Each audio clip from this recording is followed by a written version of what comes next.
APU. American Public University is proud to present The Everyday Scholar.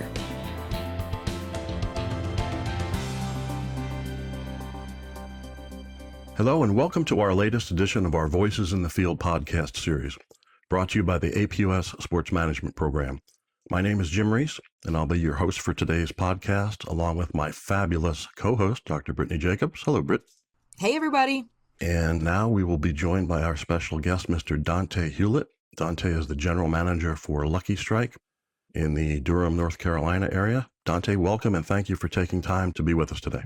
Good morning. Good morning. Thanks for having me. You have one of the most interesting career paths I think that I've known, because started in professional sports and ended up in food and beverage, which Britt and I feel that that's a real underappreciated area because it's such an important part of sports and sporting events. And so I think our students are going to love this because they don't realize there are so many different places that you can go as far as and still work in sports. And so, but if you can just a little bit about your career path and how you ended up with the Pirates and with Levy and where you're at now, that would be fantastic. Yeah, for sure. Definitely a long one. I've been at it for about 13, 14 years now. Started in Pittsburgh. Did, inside sales. Wasn't bad. A lot of smiling dials and, you're sitting down at 9 o'clock. You're getting up for your lunch at 12, 12:30. You're right back sitting down at 1:30, and you're smiling and dialing until 5. The more you get up, the less you're making a phone call, the less you're making money for yourself and making money for the organization. So, met a lot of amazing people there, but I started to feel that it wasn't what I wanted to do. I got into the industry, like you said earlier, I got into be an agent or try to be a general manager of a team. And just taking that sales path, I learned that there wasn't going to be a way to get into the ops side of things and to get into the player personnel side of things. Because again, if I got up to try to make those relationships outside in other departments, I'm not sitting down and making those phone calls. So I completed the 9-month program. I believe I finished 4th still, even though I wasn't fully driven. I still kept at it, finished 4th in sales. And at the time, my father had gotten sick with lupus and prostate cancer. So, I wanted to move home. And at the time, thankfully, the now New York Boulders were just building their stadium at home. And I'm from Rockland County, New York. So being able to go home and being close to the family at that point was a decision that I was truly making. So where all my other colleagues were headed to Charlotte to be with the Bobcats at the time, or headed to the New York Mets to then become a VP at the time and things like that, I ended up going home and doing sales for that organization, going back to New York. So I did that for about 2 years. But while I was in sales for them, I met, and to this day, this guy's my one of my best friends, Matt Green. And he was the general manager for a company called Ovations, who is now OVG in the food and beverage world. And they're taking it by storm. He always said to me that you're a really good dude, and I can get you that general manager title if it's something that you want to do. And I said, dude, I've got 2 degrees. They're both in sports management. I don't know the first thing about food and beverage. That's not going to work. And he said, yeah, but the main thing is you have 2 degrees. We can get you everything else you need because you have the main components. And he goes, and at the end of the day, all we do is sell hot dogs and beer. I'm like, all right, well, you put it in that perspective, no problem. I joined Ovations and had to move back up to the upstate New York area. So I ended up moving to Liverpool, New York, right near Syracuse, outskirts of it, and worked as my first concessions manager job for Ovations at MBT Stadium. And they were for the Washington Nationals at the time, was their AAA ball club. Did 1 season there, learned the ropes. It was a lot, but it was really interesting. Like, I was really intrigued by it. And I was just like, well, let's just keep running with it. I was asked to move to Maine to open Cross Insurance Center. I wasn't 100% sold on it. So, and I vaguely remember it, but all I know is I kept my apartment in Liverpool. I hadn't fully moved. I just packed up all my clothing and whatnot, packed up the 2 cats that I had at the time, and went out there, stayed in a hotel, and moved. It wasn't a good fit, long story short. So the plan was for me to go back to Syracuse. I'm going to go back to MBT Stadium for season number 2.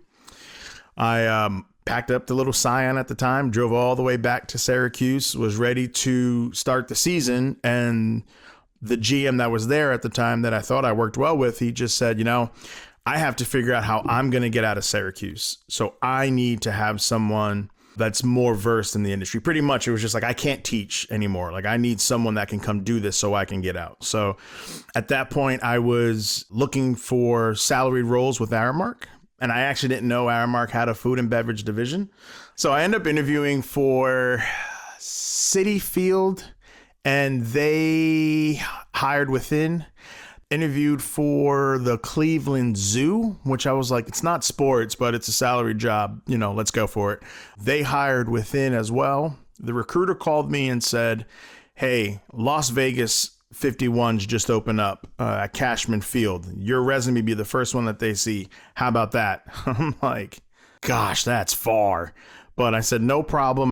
Ended up interviewing, getting flown out to Vegas, which was the first time I was ever flown out for like a company gig. I liked everything, ended up getting the job. My lease was up in Syracuse. Moved home for 2 weeks, and then I packed up the little Scion again and drove 4 days across country all the way to Aramark. Got out there, was enjoying it, and then general manager got fired. Taking money out of the safe. I'm like, well, it's Vegas. It kind of makes sense. But I'm freaking out because, I don't know the HR processes in corporate America. I'm still fresh and new to that. So I'm like, oh my God, I just moved out here. I'm going to get fired and they're going to leave me out here. This is going to be bad. What am I going to do? Yada, yada, yada. I pulled like the HR guy aside, like Javier. I was like, dude, what's going on? Like, am I okay? I just need to know if I'm okay. Just tell me if I'm okay. And he's like, yeah, man, you're fine. Like, relax. You have an event to get ready for and figure out. So full circle moment, I ended up getting Matt hired. So Matt gets me into the industry, and I said, well, I owe you one, buddy. Come and be my general manager in Las Vegas. So we go out there, we kill the game for 2 years, and then I started to really understand how things were working, really understanding the industry because of him having his leadership. And at that point, I said, okay, he had moved on from the company, and they brought in another general manager. And things were going okay, but I was like, you know what? I'm homesick. I want to go home. I ended up interviewing again for a concessions manager job at Citi Field. I was coming home to New York, I believe, for a funeral, if I remember. And I interviewed, and they liked me so much. I think even the VP of sales was actually a graduate from Cortland. Don't remember who he was. So I thought I was made. I was set, because that Cortland relationships, man, you say that university, you're good. And they said, come back tomorrow. We want to interview you one more time tomorrow. I want you to meet somebody else. And I remember I went shopping to get a suit so I could be better fitted for the next day because I didn't have it. I show up to Citi Field, the same guy who I interviewed with the day before. He just opens the door and he goes, good to see you. And he turns his back and he just starts texting on his phone. And I said, something's up. Something happened. Well, they got in touch with Vegas, and Vegas blocked me from transferring to Citi Field. And that's when I learned more about corporate America and how things work. And I remember flying back to Vegas. I remember getting to the office the next day, and I was pretty cool with the general manager, Rob. And I opened the door, and the first thing he said was, it wasn't me. Didn't even say hi. It was just like, it wasn't me. And I knew who I was blocked by. And it stunk because I had the conversation with HR before about wanting to transfer. And she said, well, did you have your conversation with your regional manager? And I said, no, because I have a bad feeling if I tell him, he's going to block this. And I don't want my blessings to be blocked. I want to go and interview. And not telling him, he ended up blocking it anyway, which he was going to do regardless. So that's when I knew I need to move on. This isn't going to work. So at that time, Levy Restaurants started really taking over the industry. They were growing to where you would compare them to the New York Yankees of sports and entertainment, food and beverage. And I would say now, venture to say, they still are the New York Yankees, even though the Yankees have their own food and beverage company. But I would still call them the New York Yankees of food and beverage. So I interviewed through, again, Cortland connections. So my buddy, who's still a good friend of mine, Mike Montgomery, we call him Bones, he was the vice president of ticket sales for the Dallas Stars. I saw the role. I reached out to him. I gave him my resume. Long story short, because of the process of everything, I was probably on my way to Dallas about a month and a half later. Did 9 months with Levy in Dallas. And they just said, listen, man, you're doing so well. How about moving to Utah and becoming the general manager? So I was like, I finally got that general manager position. Yes, I made it. Sit down and realize, well, I'm not the man in charge. I still oversee some people, but I didn't feel like a general manager. And that's when I learned more about the industry, because Aramark called their general managers. They were the head honchos. They ran the operation. Levy, you had to be either a director of operations or a vice president of hospitalities. So now I was here and then I dropped down. So I was like, well, now I got to build back up to the top.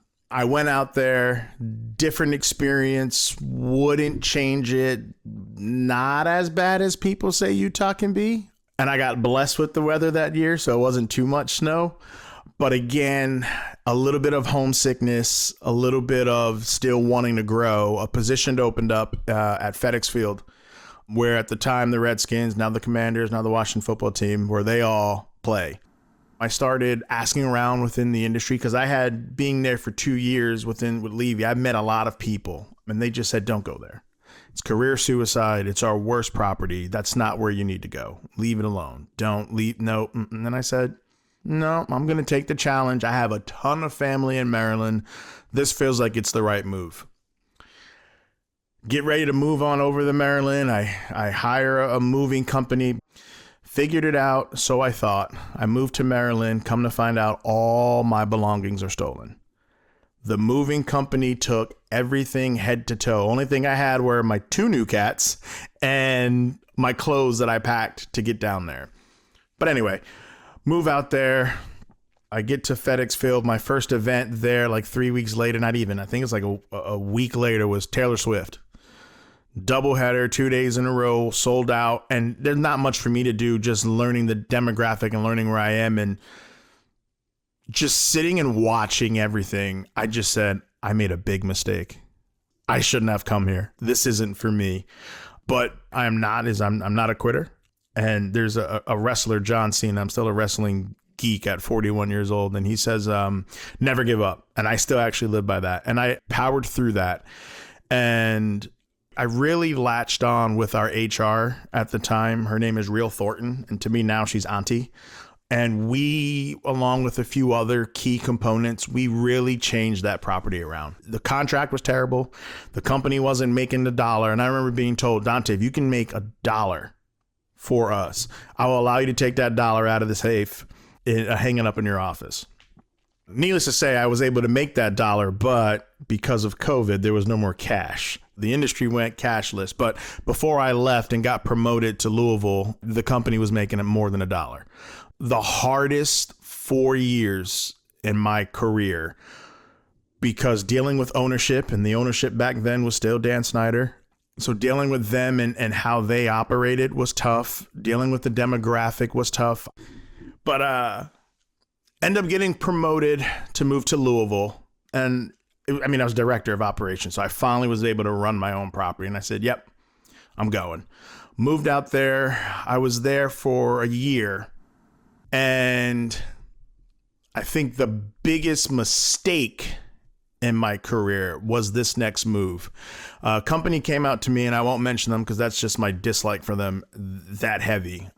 They offered me a vice president of offsite catering position and flew me out first class. You know, it was just red carpet treatment. And it was phenomenal. But one of the key things I did, and Dr. J, you know me enough, I am honest, and I will tell you what I know, what I don't know, if I think it's a fit, if I think it'll work. And I told this company, you want someone in concessions who, the term for us is we walk on pavement. Catering walks on carpet. And I said, so you want this person that walks on pavement to now be a vice president for offsite catering when I just only ran 18 suites in one club. So I'm not where I need to be to even take a role like this. Don't worry about it, Donte. It's just about you and the personality. If you have to get in the middle and do these things, then that means our staff isn't doing it, and our staff is great, blah, blah, blah, blah, blah. took the role because it was deep into six figures. So I took it and I learned, like the saying says, money ain't always greener on the other side. The grass ain't always greener. And it wasn't. I was there for 4 months and I was absolutely miserable. Ended up losing that job. They had a person that reported up to me. He wanted that job so bad, and the staff warned me, watch out for him. Watch out for him. You can't trust him. You need to watch out for him. He's always wanted the role. Be careful. Nah, we're good. He just told me about this and his life and nah. Should have listened. Because any movement I did, everything I did, he went back and told leadership. And the one that got me in trouble was, you know me, I'm a diehard Giants fan. It was Giants-Eagles playoffs. I had my phone on in the kitchen watching the game. And I don't mean I was sitting down watching the game and not participating. It was a 500 plated wedding.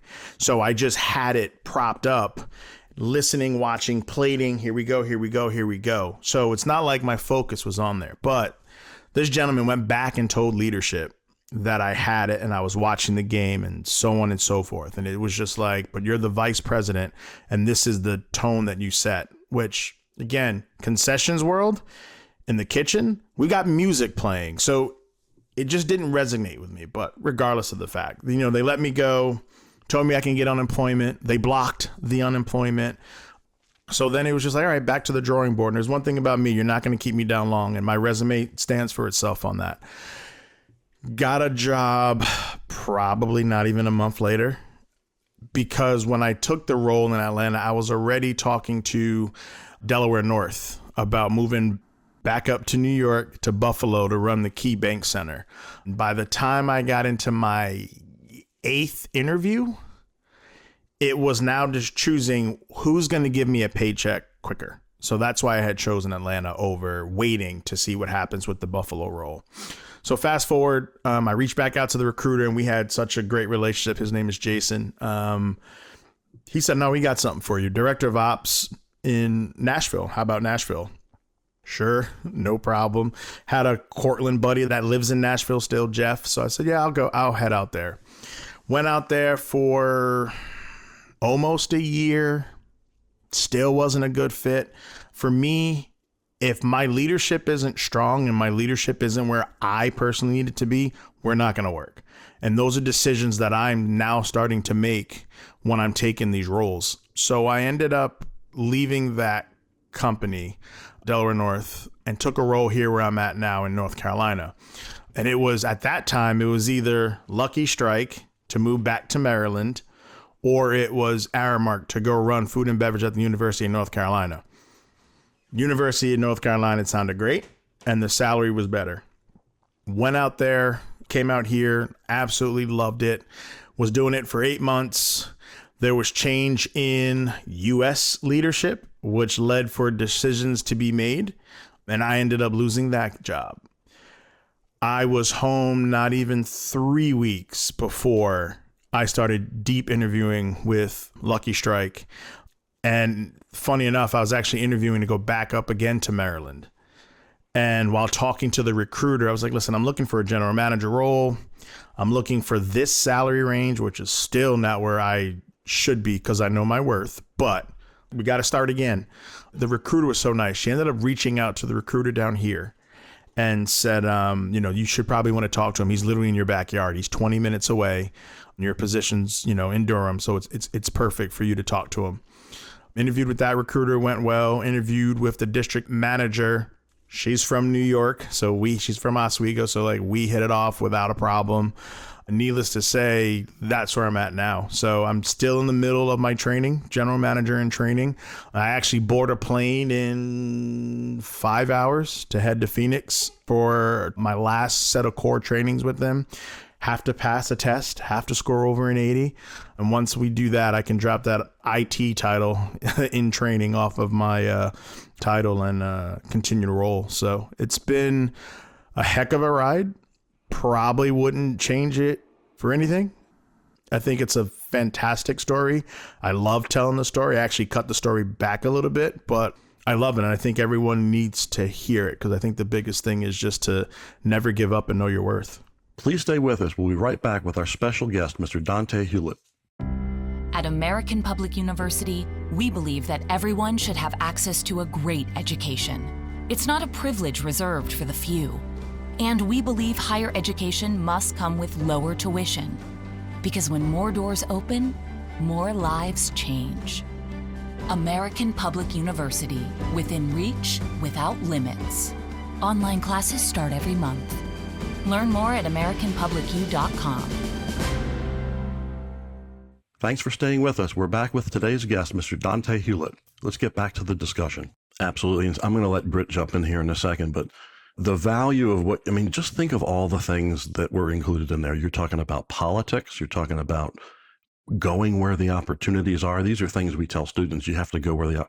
There's so much value in there. I hope people will really challenges, getting knocked down and getting back up. So it is a great story. But I'm sure Britt's got a couple questions after that. So go ahead, Britt. Absolutely. One of the things I wanted to ask you about, Donte, is exactly what Dr. Reese was talking about, this willingness to go where the opportunity lies. How hard was that? And, moving your life time and time again, how does that play into all of your decision making? Back then it was easy. Back then I was single. So I can just pack up and go. Now it's not just a decision for me. I guess I can say decision for the family, but there's 4 pets that run around in this house, and then there's my girlfriend. So I have to make these decisions with open communication, and I have to, and there ain't another move coming because she ain't having it. Or there's another move. It has to be Florida or bust. Unless you want to be single again. Correct. So it was easy for me. And then the financial standpoint, I started to realize that I can probably make more money being in food and beverage. If I would have kept on the track that I was on and never had left Levy, I could openly tell you that my salary right about now would probably be about $160,000 to $180,000. The other thing that people probably don't realize at this point is that you work in one of the most volatile industries that there are. So when you talk about all these different moves, it's not that you weren't doing a good job. It's just that there are a lot of factors that go into this. It's a great opportunity that people don't necessarily realize is there, but there are a lot of challenges and I know because I grew up in the restaurant business. My dad was in the restaurant business, so I understand that. So you have to have thick skin to do what you've accomplished. And so as far as what you're doing now, are you happy? Is that what you want to be doing? And is there upward mobility where you're at? Those kind of things. So there's definitely a ton of upward mobility.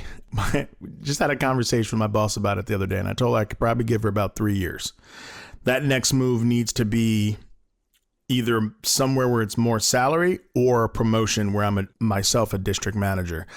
My property has the potential, an easy potential, to be able to bonus every quarter. So that could also change my mind, because if I get it to where it needs to be and I'm getting that consistent 15% check every 4 months, it'll change my mind rather quickly if I want to get up and leave. Because then at that point, if it's happening consistently, then I can focus on the future, and I won't want to rush it just yet. I want to make sure that I can put myself in a good position.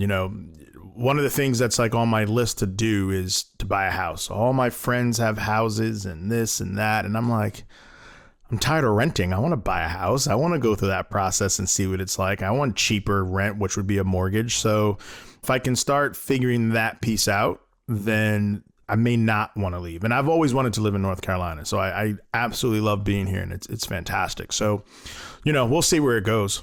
But you have a job like a coach, though. You know what I mean? It's like you're in a coaching business, because you know how volatile that can be. And so it's really tough unless you can get to a certain level to go ahead and make a commitment like that. Correct. But being at Durham and being at my center, it sounds like there's been a lot of leadership change in the last 2 years. And I feel that I think they realize that they've got someone good, as in me being there. So they don't want me to make any decisions and jump ship. So I've kind of heard that a lot the last week. Like, we're doing this, can't lose them. I'm like, I'm not going anywhere. I wanted to jump in and ask you, one thing that you mentioned kind of all along this career path was the connection that you had with all of these different people from your degree programs or from other places that you had worked, and it kind of, things were coming full circle left and right. Talk to me about those relationships. How did you keep those up, and how did that really play out in your career journey? I mean, it played huge. And the biggest thing is I learned it when I was in Cortland, which networking is key. And I don't do it because networking is key. It's just who I am. If you're in my phone and you're in my like top 20, top 25, 30, I'm always checking up on you, man. It's just who I am. Hey, you always get a happy birthday. You always get a happy Father's Day. So you're on that list. So just being able to keep in touch with someone, I think, is important because it's a lot easier for them to say yes and help you out than it is for them to say no. So, and I've made connections is fantastic to be able to just recently. And it's funny because I haven't met this gentleman, but we worked at the same company together. We've had several conversations together. And he runs Anomaly Arena. And my dad lives down in Florida now, and he was going to go see Mary J. Blige. And he already had his tickets and whatnot. And I said, all right, well, let me make a phone call. And I made, not even a phone call, I sent a Facebook messenger out. And I said, hey, Philandis, I got my dad coming down.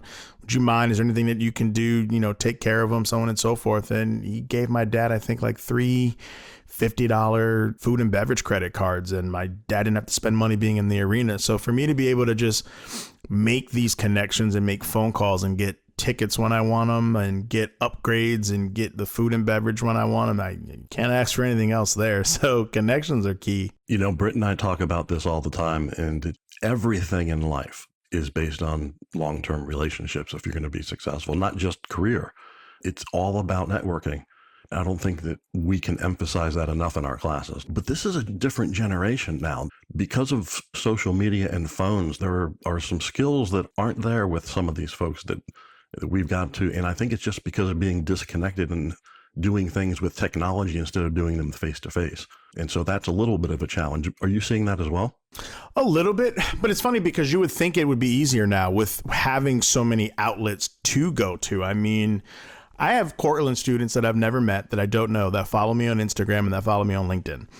And all you got to do is send me a message and I'm going to respond. So it's the fact that if you're struggling to network and you have all of these different avenues to do so, I don't know. To me, it should be easier than harder. And I guess you really you got to want to do it. Like you got to want to interrupt someone and send the message. Who cares if you're catching them at the wrong time or in an awkward spot or whatever, but you have to shoot your shot. 100% of your shots are missed if you don't take them. As far as recommendations for current students selecting a career, what would you say from the standpoint of considering something in food and beverage? Well, I think overall, before I dive into the food and beverage portion, I think overall, you got to know what you want to do. Because again, I knew what I wanted to do, but I didn't know how to get there. So you have to know what you want to do. And then the key part is the internship. That's your first role outside of being at school. And those are your first connections that you get to make and that networking that you get to begin and start. And when I did mine, it was in entertainment and I enjoyed it. I enjoyed being 10 minutes from the house and going to where the Hudson Valley Renegades play every day and be part of the fun team, and having that mentor there, Rick Zolzer, who I still talk to this day and still reach out to. But that wasn't what I wanted to do. It didn't lead me to help me to get a role in player development or operations of any sort. It led me to then have to take another internship to try, and that was MLB video productions. I wanted absolutely nothing to do with that, but I did it to try to just make the connections and see and hope and pray that a door would open in that industry, and that wasn't the case. So the first and foremost thing is definitely know what you want to do and understand your internship, because that's your first foundation to what you want to do. And getting in the food and beverage side of things, I think the industry needs to do better. I think they need to tap in to schools more, and I try my hardest to be able to do so, because it's like, to me, and definitely now more in this economy, money's more important. And that's the decision. That's and I've kind of tailored out of sports just a tad bit. Yeah, it's still bowling, which is awesome. So I can still say that there's a sports mentality there, but my paycheck and bank account became more important than my dream. because that debt keeps piling up. And if the dream doesn't happen, that debt's still going to be there.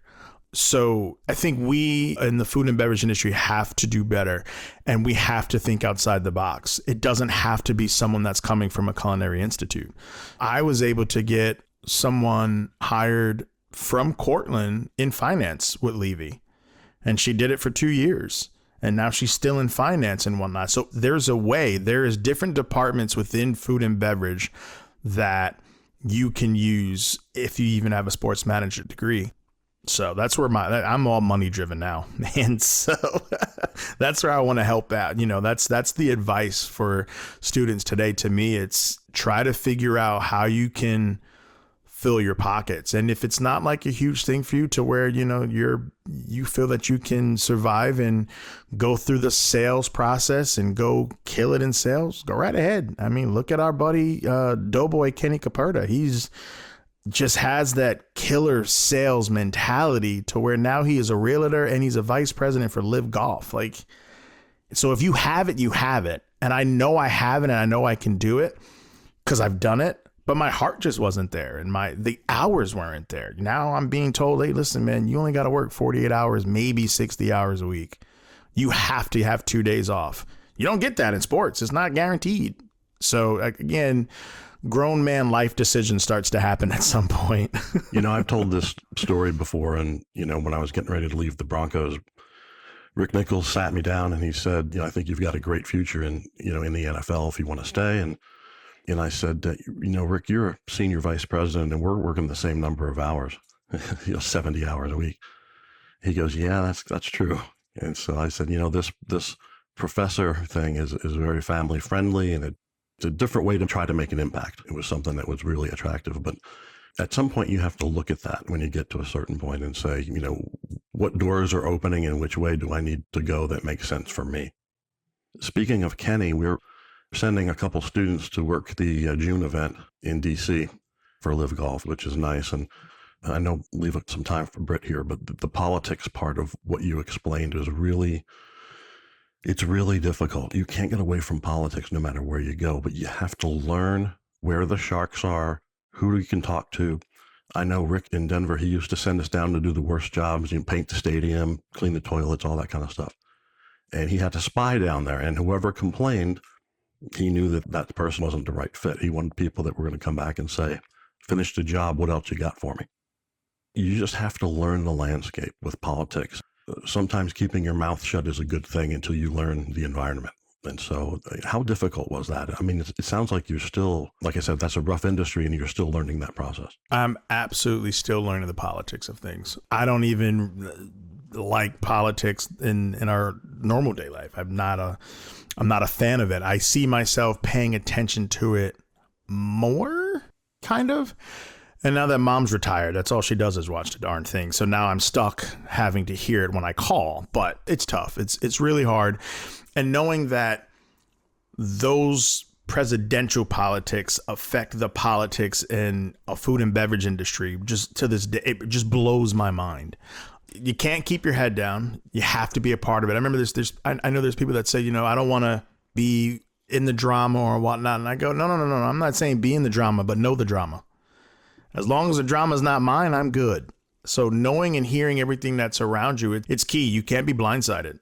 You don't know who knows who. So you got to be careful of things you say. And it has come back to bite me tenfold. I'm dealing now in my operation with an HR issue that has nothing to do with me, but she's just like, oh my God, like, you're so good. You're so well versed. You know how to know these things. And I go, well, I had an auntie that taught me HR for 4.5 years. And I have a lot of family that's in law enforcement. So now I look on the legal side of things and having to deal with the EEOC and not deal with the EEOC. So, and it's just like, and yeah, I'm that good because I've had to deal with it on a personal side as well. So it's coming in all different aspects. And I made it clear to HR, I want no smoke with the EEOC. You guys can handle that. Donte, I got just one more question for you. You mentioned your auntie who was training you in HR and all of these people in leadership roles who have really supported you along the way. Talk to me about kind of the culture of an organization and how important that is for making your career decisions. And for those folks that are going out into the industry, a lot of times they just want to take whatever that job is, wherever it is, and they don't necessarily think about the fact that they're also interviewing the people that they're going to work with, and that these things are important for their happiness and their mental stability and all of these pieces once they get into that role. Talk to me a little bit about how you've experienced that and what you would say to our students or any other students. It's hard because depending on who you talk to. So I've had a conversation with the CEO of Levy, and I was trying to figure out why I kept getting promoted. I didn't understand it. Took it, obviously, but it was just like, I don't feel like I'm learning and know enough to be lucky enough to have these roles and to have these increases and whatnot. And it was, Donte, I hear nothing but good things about you. You're a nice guy. And he said one of his interview questions, no matter what position it is, dishwasher or CFO, is, are you nice? I can teach you the financials. I can teach you how to temp a hot dog. I can teach you how to pour a beer, but I can't teach you how to be nice. And the key thing is we need someone that's in leadership that's going to be nice to our people, that's going to be nice to our guest, and be nice to our client. Those are our three main components. And he said that, and I just said to myself, but you don't realize how many people underneath you that aren't nice. And they can feed you the BS. Like you said, you're selling yourself and you have to sell them. So you may be giving them some nonsense, but they may give you nonsense right back in their responses. So sometimes you won't know until you're sitting in it, and you have to know how to navigate around it. Culture's key. And I'm building a culture now at my center, and I've made it clear to them. Open honesty is important for me. Cleanliness and friendliness is important for me in my location. And if I can get to know my staff, to me, that'll allow them to run through a wall for me. And that'll be a family-oriented location to where you feel comfortable, where you feel you're at home and you feel at ease. And I think that's how everyone should feel when they're at work. They shouldn't feel that they're on pins and needles. And it's tough. We're getting asked from the company so many things that they want to have done. And when it comes from the top, it's tough because it comes from the top and they don't sit where we sit. Yeah, you sat in it, but you sat in it 15, 20 years ago. Times have changed. And if you sat in it in, let's say, Colorado, you didn't sit in it in DC, or you didn't sit in it in Durham. So it's a different demographic. It's a different seat. So you can say all these things, but I'll take the advice and I will tailor it to the way that I see fit at my location to make my atmosphere and my culture where it needs to be. Because without the people underneath me, there's no me. There's no us. There's no location. There's no, and yeah, you can go ahead and find someone else, and that's how they treat you. If you leave, next man up, but it doesn't mean the next man's the right man. Funny, Britt and I were discussing culture the other day, and it's so important it's like a sports team, from the standpoint of having the pieces fit together and good communication. Sports it's amazing how it applies to real life. Correct. If you lose the locker room, you lose the team. And it's, if I lose my locker room, I lose my team, then I don't make the finances and this, that, and the third. And then I'm looking for a new team to coach. Exactly right.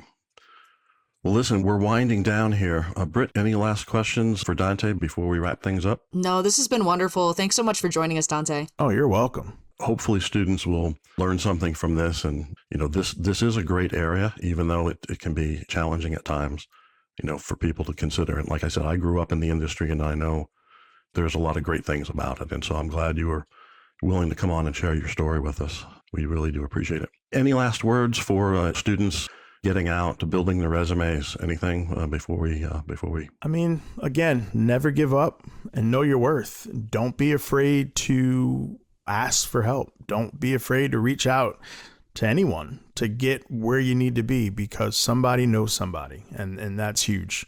And if it wasn't for me not knowing certain people, I wouldn't be here today. Even working for this company, I've known someone that we worked together in Ovations, which was my first food and beverage company. And now he's a district manager for Lucky Strike. And I reached out to him and here I am. So you got to know people. Well, wishing you continued luck and success. Thanks again for joining us. Much appreciated. Thank you. To everyone, thank you for your continued support of our Voices in the Field podcast series. We have some great guests coming up, including Mike Tannenbaum, former GM of the New York Jets and now with ESPN, as well as many others. Until then, on behalf of myself and my colleagues from the APS Sports Management Program, this is Jim Reese saying so long. For more information about our university, visit us at studyatapu.com. APU, American Public University.